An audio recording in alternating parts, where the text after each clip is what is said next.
Story 6. I'm a deep sea diver.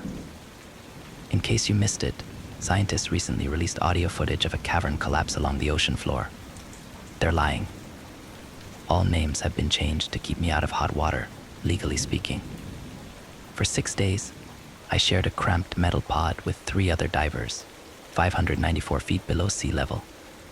At that depth, there was a constant risk of explosive decompression, which would have resulted in the cholesterol from our veins being about the only thing left to bury. On the 6th day, a grainy voice spoke over the comms link and gave us the green light. Then boss told us to strap on our suits. These came equipped with circulating hot water systems to prevent hypothermia. Typically, 4-man teams split into groups of 2, alternating shifts. Not us. Boss was 42 years old and a good family man. I remember how choked up his voice got speaking with his daughter before submersion. When he found out my wife was pregnant, he gave me some great advice. Advice like build a nest egg and then get the hell out of the diving game ASAP. Soldier and gamble, I didn't know quite so well. Soldier mostly read in his bunk and trained, whereas Gamble just complained about how none of us played cards. He said the minute the cash got wired into his account, he was booking a suite at the Bellagio. Considering the money we were making, I doubted even he could blow through the earnings at a blackjack table. Breathe in, breathe out. You ever been on a job that pays this good for a single day's work? Gamble asked me one afternoon as we sat in the main chamber, an egg-shaped compartment 20 feet long by 16 in diameter. I shook my head. How about you, soldier? Nope, he answered, while doing clapping push-ups in the space between our bunks. It's just weird, all that talk of planting charges and local biodiversity. It sure doesn't sound like we're blowing up a cavern.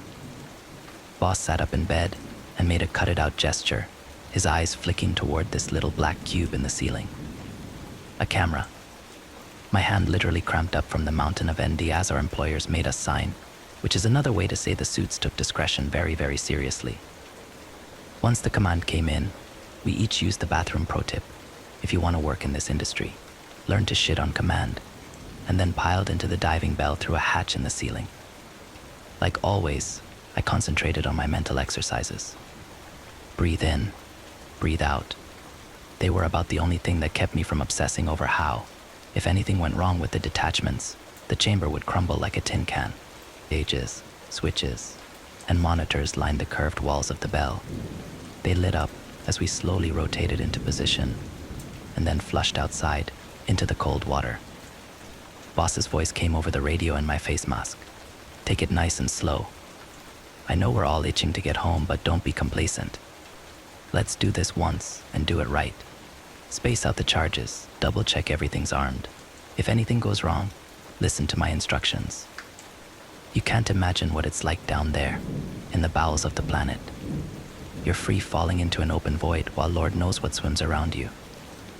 Every so often you'll feel a ripple and know some strange alien life form just passed by, inches from your face. Guided only by our headlamps, we plunged until a bumpy and uneven surface rose to meet our boots. Then, we hop-walked around like astronauts. The floor sucked at my ankles, a greedy hidden mouth. It felt like standing on a shag carpet that shivered and flexed every once in a while, not like any cavern I'd seen. So far as I could tell, we'd landed on some sort of formation with stadium-sized holes threaded throughout steep, sudden drop-offs my lamp couldn't touch the bottom of. I'd never seen anything like it. Why had they sent us here, of all places? In near zero visibility, the 4 of us spread out and planted our charges. As the distance between me and my teammates grew, the radio feed broke apart, and an intense panic washed over me. Breathe in. Breathe out. Stay calm. We'd trained for this. A dive coordinator once told me if you can't roll with mishaps, you need to get the fuck out of the ocean. He was right too once. My suit's umbilicals got tangled in a boat's tool rack, and the jerky movements from the crashing waves overhead almost separated me from my gas supply. For a moment, I squeezed my eyes shut and prepared to meet my maker. But then my brain kicked into gear. Breathe in. Breathe out. Nobody else is gonna save you. Through a combination of discipline, training, and sheer dumb luck, I somehow cheated death that day. After 2 hours laying charges rounding several chasms, along the way I closed in on our starting position. Boss's voice crackled through my face mask. "How we looking?" "Only one more to go," I answered, relieved. "Same here," said Gamble. 15 minutes later, our 3 headlamps converged at the meeting point. Soldier, as usual, kept his responses short and sweet. Ita 10 minutes most likely, he picked up that sharp, methodical communication style in the military. Not much longer. Breathe in, breathe out. Soon we'd return to the cabin, spend 5 days depressurizing. Then I'd get home in time for my son's birth. Every once in a while, water rushed by and whirled around us as something big swam past. Something none of us could see. Maybe it kept out of our lights deliberately. Maybe it wanted to stay hidden. Boss, who could monitor all of our vital signs through a little monitor attached to his wrist, pointed his light at me and said, "We're almost done. Nice and easy. Breathe in, breathe out." Another ripple. What creatures lived at depths of 600 FT? Pelican, eels, hatchetfish, octopus. But none of those stirred the water quite like that. Nearly there, Boss said, after another quick glance at my vitals. A yellow blob bobbed toward us as Soldier rounded a pit, laying one final charge along the way. While he drifted closer and closer, Boss performed a few last-minute checks, but before he could give the all-clear, the ground flexed, and water particles stirred in front of my helmet. A powerful suction reeled us all downward, like hungry quicksand. As my thoughts circled back to my pregnant wife, I hoped she'd be well compensated for her husband's death. As the intensity of those ripples swelled, each of us careened off in different directions. Someone shouted, "What the fuck is happening over the comms?" It might have been me. "Everybody stay calm," Boss said, as calmly as he could manage. "Breathe in, breathe out. Lose your sense of direction at that depth, and reorienting is a real bitch." Unsure what way was up, and still clueless as to what actually knocked us off course, I kicked in the direction of the nearest light. Our torches drifted closer and closer, still spread out across an area the size of a football field. For a few glorious seconds, I thought everybody might make it out alive. But then, as more shock waves pulsed out, I got this sense of a giant organism, Leviathan-esque in size, and somehow denser than the surrounding blackness, snaking its way out of the pit.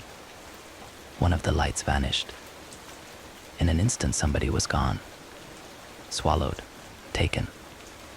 My chest went into furious convulsions as I floated helplessly, frozen in place, until part of me became vaguely aware of Boss's voice screaming, "We have to go through the headset. Breathe in, breathe out." I swam up in the direction of the pod, chasing the 2 remaining beacons. Breathe in, breathe out. Don't think about what happened. Hell, you didn't even see what happened. At this depth, your mind played tricks. My brain was so fogged out, I don't remember climbing back inside the bell, or worrying about the mechanism sealing properly. The hatch closed with a hiss of air, followed by metal divots sliding into place. Once the water drained, Boss got on the comms and brought up Soldier's telemetrics in the hope we could save him. Surely there hadn't actually been some kind of giant life form out there. Surely I'd only imagined that part. The data recorded by Soldier's suit before it went offline indicated the poor bastard plunged 1,203 feet in 30 seconds, his internal temperature spiking 30 deg. My hands would not stop trembling, not just my imagination then. Breathe in, breathe out. There'd be no rescue mission, nobody even suggested the idea. And from the expression on Boss's face, I didn't think any of us would ever breathe a word about this. No wonder the suits running the operation took discretion so seriously. After Boss punched in a few more keys, a countdown began. Breathe in, breathe out. The concussive force of a powerful blast made us rattle in our seats. Metal groaned all around me, and for a second the bell went dark. I waited for the smooth walls to compact into a sphere no larger than a marble. Breathe in, breathe out. Breathe in, breathe out. Breathe in. Lights blinked back on, one at a time. A collective sigh of relief went out, then Boss pushed the comms link and announced we were ready for DSAT. DSAT stresses your body. For 5 days, we endured joint pain, headaches, and shortness of breath, speaking only when absolutely necessary, unsure whether whatever took Soldier might come back for us. What even was it? Had the charges been meant to kill it? Did it live within the chasm, or had we actually been walking around on some nightmarish creature's back? We emerged pale, disoriented, and drained, like prisoners released from solitary. After so long under artificial light, the sun burned my retinas. Up on the ship, they let us take showers, had the chef whip up meals of our choosing, and then let us call our families only after reminding us about the NDAS. The ship docked off the southern coast of Greenland, where a taxi transported us to a private airstrip. Boss, Gamble, and I didn't hug, shake hands, or even say goodbye. We simply nodded at one another. I'm too much of a coward to tell Soldier's family what happened, so I'm sharing it with all of you instead. I haven't dived since that day, partly because of the guilt, partly because a giant lump forms in my throat at the mere thought of getting back in the ocean. And whenever that happens, I force myself out of that waking nightmare by focusing on the exercises. Story 7. In November of 1999, I went missing for 3 days from the basement of my childhood home. As a young child, I was abducted from the basement of my childhood home and taken somewhere that I still struggle to quantify or explain. I suppose this is my attempt to put down as honestly as possible what happened to me, and hoping open-minded individuals might find this story. This was well over 20 years ago. I was 8 years old with 2 siblings. My older sister, Denise, was 10, and my younger brother, Howie, would have been 5. We had a very conventional American Midwestern upbringing. My parents were fairly happy, and we all shared a beautiful home in a nice neighborhood, riding the high of 90s consumerism. My childhood was extremely happy up until a certain point. Things changed when my sister and I created an anomaly, a haunting of sorts, in the closet of our playroom as children. The dolls assembled in the closet we had designated as the Barbie Theater and took their seats. The spooks and thrills we felt began to elevate as the first choreographed spooky occurrences interrupted our peaceful cinema, attending dolls. My sister was the architect of this story and I followed along, absolutely terrified. Tensions grew as the story built to the crescendo. Woody from Toy Story was possessed by a demon and rose from his seat, high into the air, turning to gaze at the audience. Bedlam has been established for the crowd of Barbies, and our pretend fear had become quite real. Our emotions were palpable as the Barbies began their exorcism, calling for Satan to leave Woody as he began to shake and convulse before the theater screen. We snapped back to reality when the room suddenly went dark for a split second and the light began flashing rapidly. Denise and I turned to each other and screamed, clutching one another in desperation. Our senses came back to us quickly. Mom was unamused, standing in the doorway of the playroom switching the light on and off, informing us she'd been calling down the stairs for 5 minutes, and we can't just get sucked into games when we have to go brush our teeth and get ready for bed. Holding hands, Denise and I ran out in front of Mom so she would create a buffer between us and the looming unknown of the basement stairs when the lights went off. One of the most agonizing parts of my childhood was that very real fear of monsters and demons snatching at my heels every time I flew up the stairs after playtime, and that night it was an especially present sensation. Admittedly, parts of my memories have faded. I'm rusty on the exact order of things, but I remember the hole in the wall showed up closely enough after the haunted movie theater game that I connected the 2 events in my mind. Denise and I made a spooky story for the closet, and a few days later, a spooky dark hole showed up on the wall on the other side of the closet. It just made sense to me. Howie actually noticed the hole first. I got home from school and Mom asked me to get Howie from the basement where he was playing. Going to the stairs, I looked down and saw Howie was hunkered into the corner that was a few feet from the bottom of the stairs. He was on his hands and knees with his ear pressed to the floor, like he was looking for something underneath a shelf, except it was just the wall. I wasn't too thrown off by this. Howie was 5 and a weirdo to boot, so I yelled down at him to come upstairs. My mother said from the other room to actually go get him and to not just yell. Rolling my eyes, I made my way down the stairs to Howie, who still was not acknowledging me in any way. When I got to him, I placed my hand on his back. and he jolted like he was startled. I asked him what he was looking at, and he got up off of his hands, and while sitting on his knees, he pointed to a hole in the corner. It was about the size and shape, as if someone had ripped the corner off a playing card and traced it out. Inside it was pitch black, somehow blacker than black. Something about it made my tummy hurt. I asked him what was in there. He calmly told me there was a funny person in there, hiding in the wall. My tummy ache lurched, and I almost vomited when he said that. I'm sure an adult would have written that off as childish imagination. But as a child with an imagination myself, I immediately took him at face value. There was someone hiding in the wall. Up until that moment, the most scared I had ever been was the other day playing in the closet, with my sister more scared than when a thunderstorm took out the power and a tree branch broke through my bedroom window. More scared than sneaking behind the couch while my parents watched Interview with a Vampire last Halloween. The moment Howie said what he said, that became the most scared I'd ever been. Every fiber of my being was screaming to get away. I grabbed Howie by the arm. I could hear him complain, but couldn't understand him through my adrenaline. It felt animalistic. I ran up the stairs, dragging poor Howie behind me. I slammed the basement door and ran to Mom, Howie still in tow, and I began wailing to her about a man in the walls downstairs. My poor mother was completely confused. I had been fine just a minute ago, and she had been downstairs numerous times throughout the day doing laundry and had noticed nothing awry. I was finally able to calm my tears enough to explain to her what I found Howie doing and what he had said about someone in the walls. She laughed and explained that was impossible because it was a basement, an unfinished basement, to be exact. She explained to me all of the exterior walls were cement bricks with dirt on the other side. The wall to our playroom was just wood and drywall. There was only a few inches of space. Definitely not room enough for funny people to hide. She tried to reassure me by going down, but as soon as she walked towards the basement door, I began to wail again. Seeing that wasn't going to help, she made me a snack and had me sit and watch cartoons with Howie and Denise. I was beginning to relax by the time my dad came home. We had supper and Mom told Dad about the hole in the wall downstairs.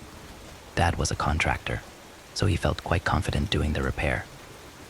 He used a moisture meter to ensure a leak hadn't caused the hole when a water source had been eliminated as the culprit. He figured one of us had kicked a hole in the wall and did not want to fess up, so he patched the drywall, good as new. With a reassuring kiss on the head, he later told me he had it covered and that he checked and there was no one in there. I slept peacefully that night, and over the next few days, the discomfort I felt while in the basement waned slightly. I still refused to be down there by myself, but Denise and I almost always played together, so it was rarely an issue.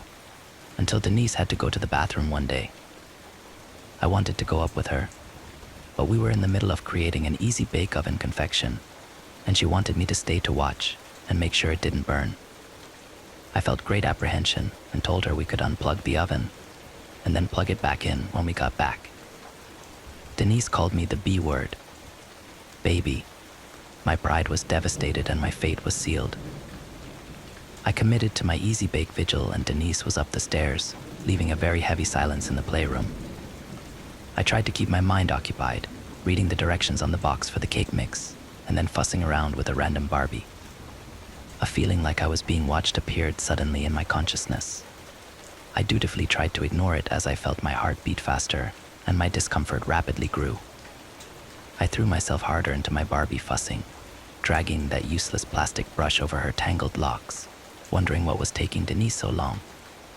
Behind me, I heard a noise, like a light click or a tap. I froze over the easy bake, my eyes wide. I had definitely not heard my sister come back down the stairs and Howie wasn't even in the house. I heard the sound again. It was coming from the closet. A brief description of the closet unfinished, lined with particle board. It was maybe 6 feet wide and 3 feet deep. It had no doors.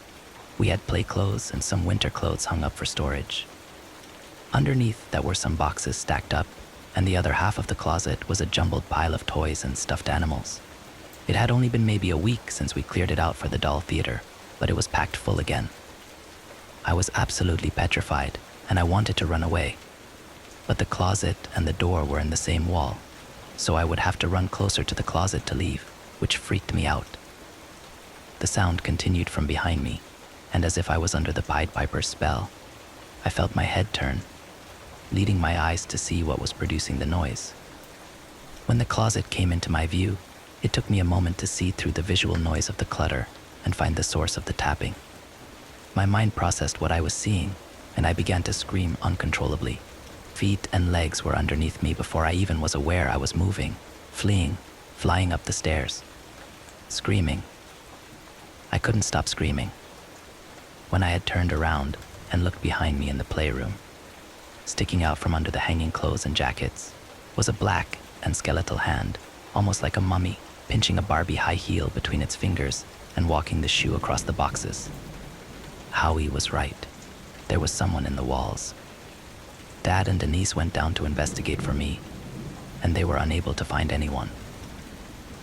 Later that night, though, Denise came into my room with her hands behind her back and tears in her eyes. I asked what was wrong, and without saying a word, she produced her left hand and opened it. A mint green Barbie heel lay in her palm. I immediately felt very uncomfortable, and I asked her if that was the one from her jewelry chest. She shook her head and brought out her other hand and revealed an identical mint shoe. Denise explained the second one was the one from her bedroom, the first one she had found on the boxes in the basement closet. We were both incredibly scared. Despite having a lavish doll and wardrobe situation, we only had one pair of mint green heels, one of which we both knew I had lost during a road trip at a McDonald's in Georgia last year. It had caused a huge fight between us because those heels went perfectly with Denise's favorite doll dress, and she had melodramatically stored the other shoe in her jewelry box as a sign of reverence. Yet here we sat with what to us felt like extremely convincing evidence of supernatural occurrences we could not begin to rationalize. We didn't even discuss it. Denise stayed in my bed with me that night, and I honestly think we hardly slept. We were so afraid. After that, we avoided the basement at all costs. It had always been a little spooky down there, but it had quickly surpassed the creepy tolerances of little girls that wanted to play with dolls and host story time for their stuffed animals. We'd plan recon missions ahead of time for toys we wanted, begging our parents to come down with us while we snatched the toys we needed that day and fled back to the safety of the upstairs. My mother is a neat freak and didn't appreciate our messy and toy-cluttered bedrooms, so that coddling did not last long. We were allowed to keep a streamlined collection of toys upstairs, but the rest had to be returned to the playroom. Denise and I were still so scared of the basement that we chose to stop playing with the majority of our toys. We pursued other endeavors, reading together or practicing gymnastic tumbles in the yard or watching cartoons. I had done a very successful job skirting around the basement and had not gone down there alone since the night I saw the hand. I had hardly been down there at all, even with a chaperone. That changed one cold and bitter November morning. Mom was very busy, as both Denise and Howie had gotten really sick.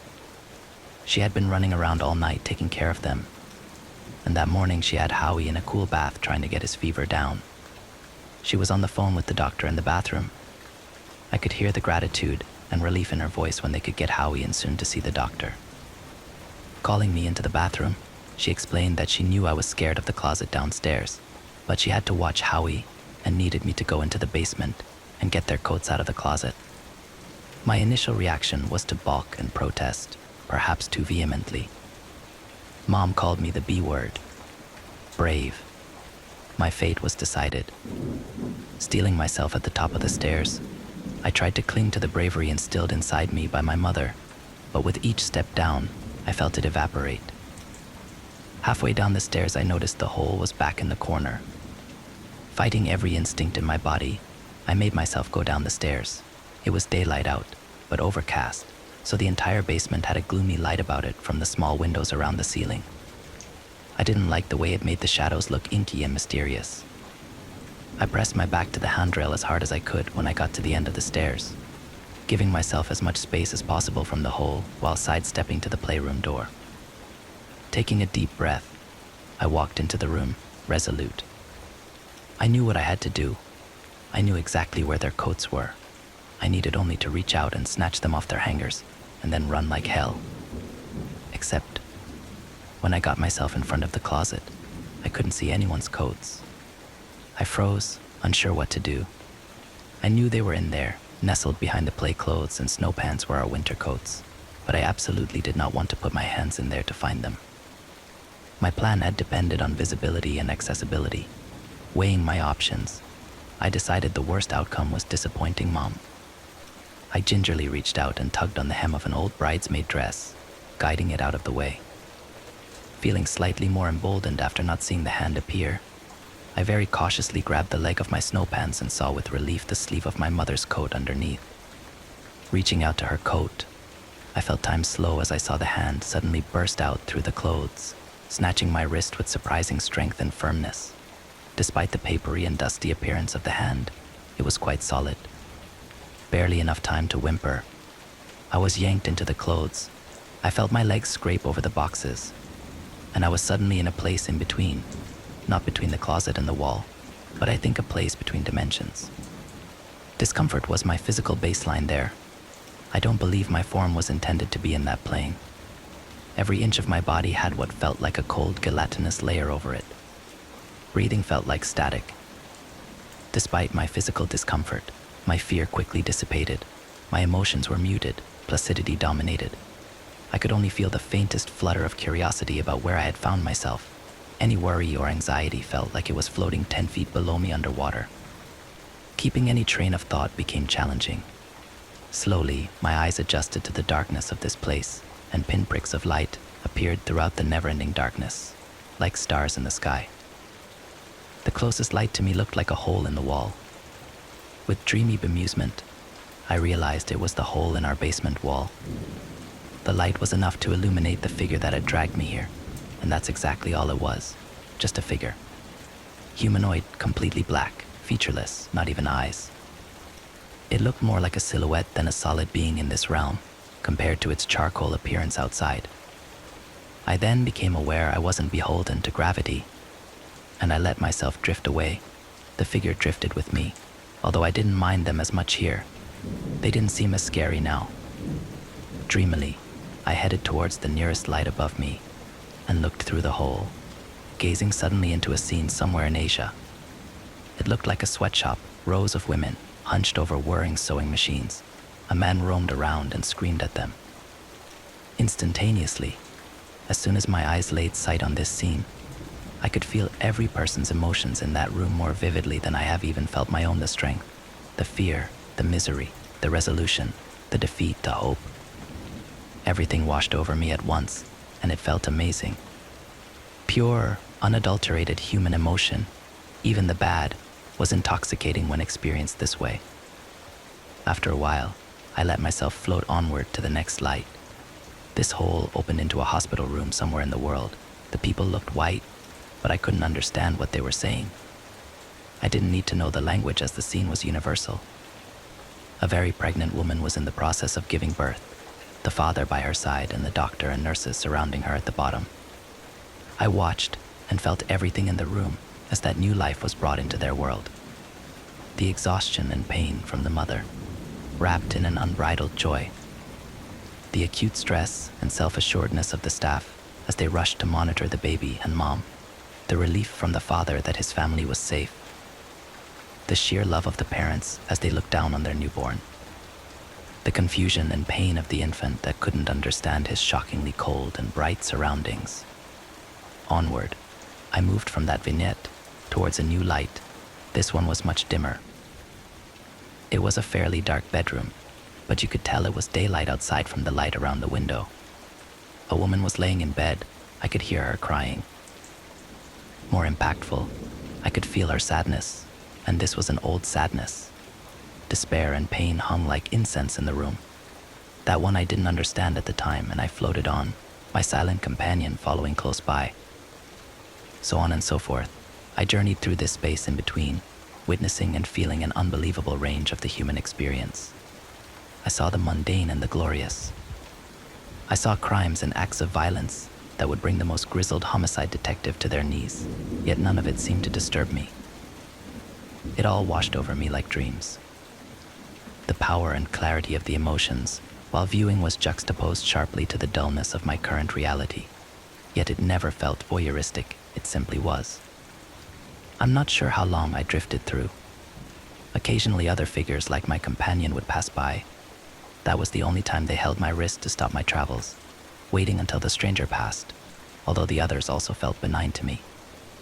The holes sometimes opened up into cracks or openings in walls or ceilings. Sometimes it was through an item. Looking around one room, I could see in the reflection of a mirror that I was gazing in through the eyes of a porcelain doll.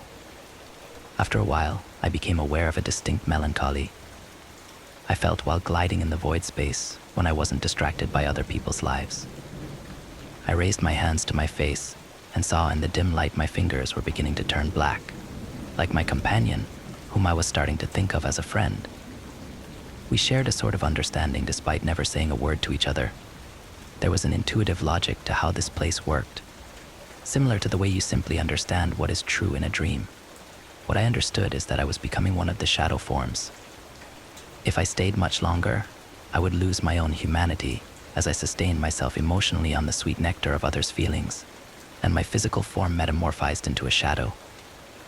I understood on some level I didn't want to transform.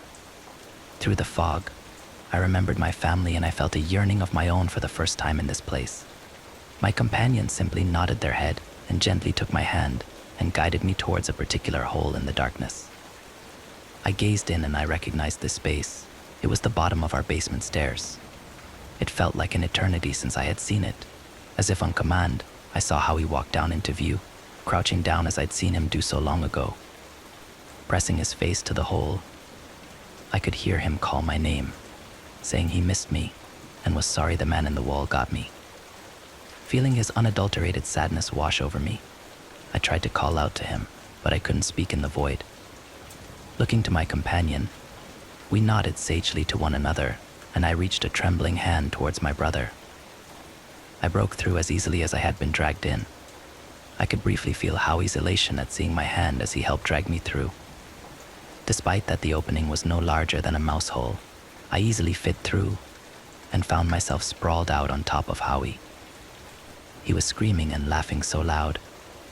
I hugged him, and I began to cry as the emotional sedation of the place in between wore off, and I felt very much like a little kid who was lost and scared in a crowd and had just been found by their mother.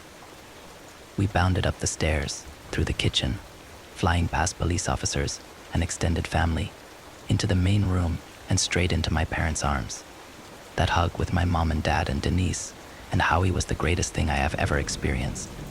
Looking up, I noticed a skeletal finger reaching out and wiggling at me through a small hole near our fireplace. I let out a little smile. I knew my companion could sense my gratitude for reuniting me with my family. The next few days were a blur. I was dehydrated and borderline hypothermic when I was taken to the hospital. I lost the big toes on both feet and the tip of both my middle fingers to what the doctors diagnosed as frostbite. Otherwise, I was fine, and the police questioned me for hours about where I had gone. I lied through my teeth and told them I didn't know and couldn't remember. All I could remember was being cold and that it was dark, and then suddenly I was back downstairs. Police completely demolished our basement, looking for evidence of a hidden prison my parents had kept me in, or a pipe or abandoned well I could have fallen in. At the end of the day, they were more puzzled than anything, and the official report on my disappearance and discovery basically dictated I got lost and came home on my own a few days later. I could tell it really bothered some of the police. They were worried there was a child abductor on the loose and that I was too scared to say anything. But even at my age, I had the sense to realize they would never believe the truth. Everyone believed Howie was still sick and fever dreamed of me crawling out of the hole. When I asked him about it a few years ago, he claimed he remembered it as a dream he had. Denise is the only person I have ever told my story to, up until writing this story. While I don't doubt that she believed me, I think my story disturbed her more than whatever she had imagined happening to me while I was gone. She couldn't understand how I could be okay after witnessing murders and tragedies. How could I process that emotionally after feeling those extremes? I tried to explain to Denise the goodness I had felt in there, too, about the baby being born, or feeling a toddler's joy while dancing through a sprinkler, or the old couple holding hands in a hospital room, feeling such love and warmth towards one another, it blazed like the sun. Eventually, I figured she probably would never understand. If it hadn't happened to myself, I'd struggle to understand. I moved on pretty quickly, yet I kept the experience close to my heart, using what I had learned to be a kinder and more empathetic person. Ever since then, every once in a while, I will catch a glimpse of a charcoal hand sliding out of a hole in the wall or crack in the floor, and they wave at me or wiggle some fingers. I smile and wave back, letting my love radiate to my friend that had shared so much with me. I let them know life is good,